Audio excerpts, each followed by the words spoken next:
When exposing problems gradually becomes a tool for gaining followers, what we truly need to stay alert to is not the problems being pointed out, but the content patterns and incentive structures formed behind this behavior.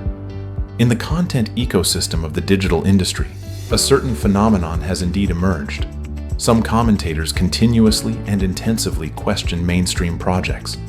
Their content appears to warn users about risks and reveal hidden issues. But if we zoom out and look at the entire information chain, we often discover that it is more than that. Once exposure and attention accumulate, trust begins to form. And after trust accumulates, the next step usually appears, directing users toward a so-called alternative option. On the surface, this looks like offering you another choice. But in reality, this alternative is often a project in which they themselves are involved, partnered, or financially tied. By criticizing others while recommending their own interests, they blur the boundary between the two until it becomes a natural transition for users. This is where the problem often emerges. When these recommended new projects later face volatility, stagnation, or even collapse, the original promoters often stop responding publicly.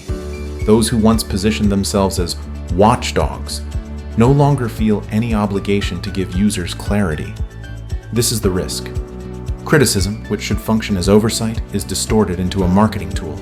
Information, which should help users make judgments, becomes a funnel leading users into new risks. And louder voices do not mean more reliability, they may simply reflect stronger traffic demands. In a fast-evolving market environment, rational judgment is more important than emotional resonance. A truly trustworthy product is not defined by who criticizes it the harshest or who praises it the loudest, but by whether its structure is clear, its mechanisms transparent, and its processes open.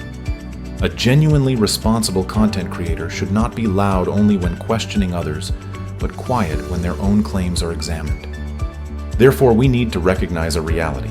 Not every expose points in the right direction, and not every scam-busting effort is based on expertise or independence. In an environment overloaded with information, what we must be most cautious about is not the projects being criticized, but the pseudo-experts who use exposing problems as self-branding, use scam-busting to gain traffic, yet never take responsibility for their claims. They exploit users' anxiety to create emotional reactions.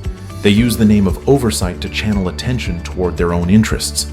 They stand at the front when things go well, and disappear the fastest when things go wrong.